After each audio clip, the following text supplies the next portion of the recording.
عارف إن المصريين القدماء كان أول ناس اخترعوا المسكرة؟ من آلاف السنين ملكات كتير زي كليوباترا كانوا بيستخدموا وصفات طبيعية علشان يبرزوا جمال عيونهم.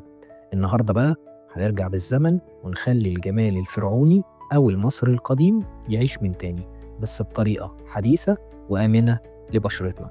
السلام عليكم، ازيكم عاملين ايه؟ معاكم محمد شعلان وفيديو جديد من ميركير.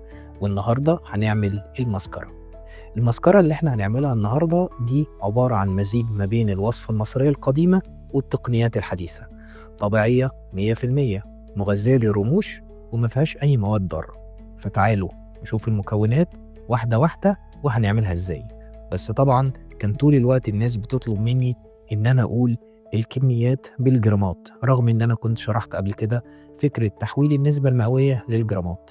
بس المرة دي بما إن احنا هنعمل باتشة صغيرة 10 جرام، فهقول لكم النسب بالجرامات. فيلا بينا نشوف هنحضر ازاي.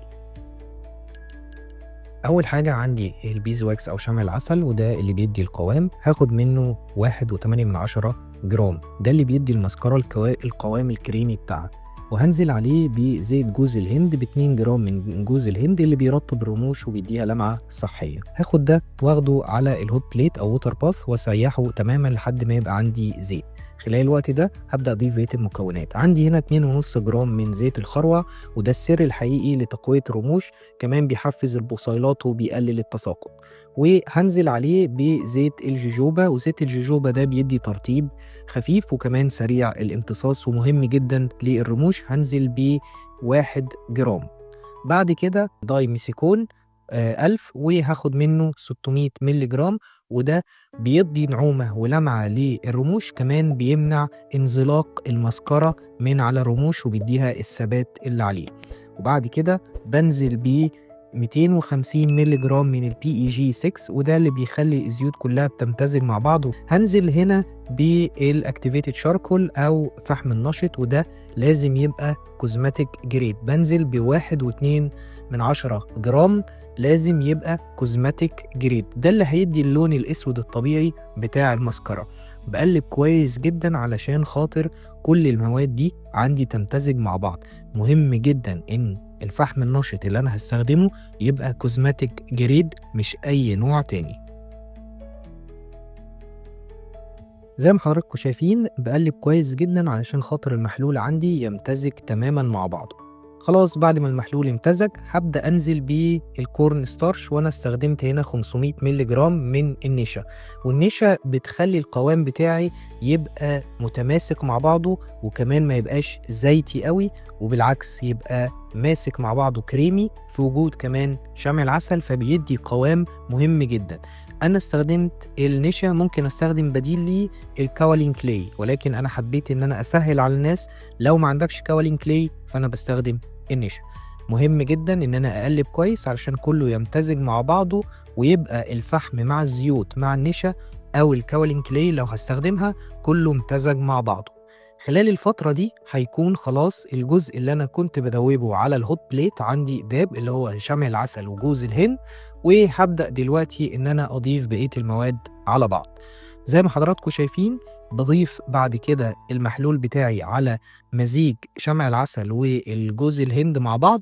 واول ما ضفته بدأ يتقل بسرعة وبدأ يجمد، فلازم ابقى وانا بقلب ولازم اخد بالي ان انا اخلص بسرعة، لانه هيجمد، ولو جمد هيبقى الموضوع بالنسبة لي صعب علشان ان انا اعبيه. زي ما حضراتكم شايفين بدأ يجمد بسرعة لان ده كان سخن قوي، ده كان سخن عشان عملية الذوبان، وده كان بارد، فالاتنين لما اتحطوا على بعض بدأ يحصل عملية ان هما الاتنين يبقى في عندي تكتلات، فلازم بسرعة اقلب علشان يمتزجوا مع بعض.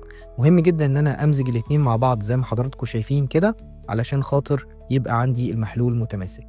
خلال الفترة دي هبدأ ان انا اضيف بقية المكونات بتاعتي.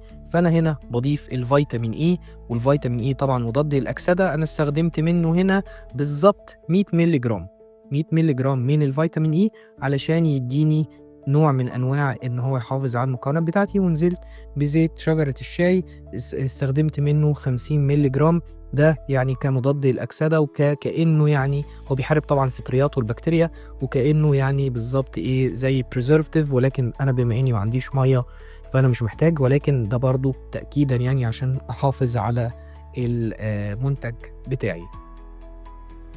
أنا يعتبر كده خلاص، يعتبر أنا خلّصت، المفروض إن أنا دلوقتي هافضل أقلِّب فيه زي ما حضراتكم شايفين كتير لحد ما أحس إن خلاص القوام بتاعه قرّب هيبدأ يجمد، فلأ، هابدأ أجيب بقى العبوات بتاعتي وأبدأ أعبّيه.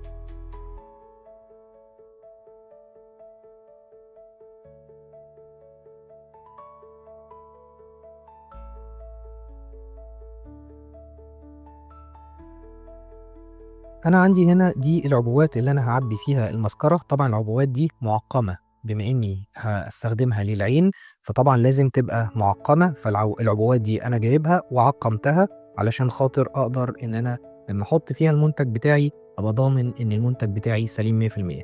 هابدأ أنزل زي ما حضراتكم شايفين كده، ويبقى أنا خلاص دلوقتي أقدر بعد ما أنزّل المحلول بتاعي أو المنتج بتاعي وأعبّيه زي ما حضراتكم شايفين، أقدر إن أنا أستخدمه على طول.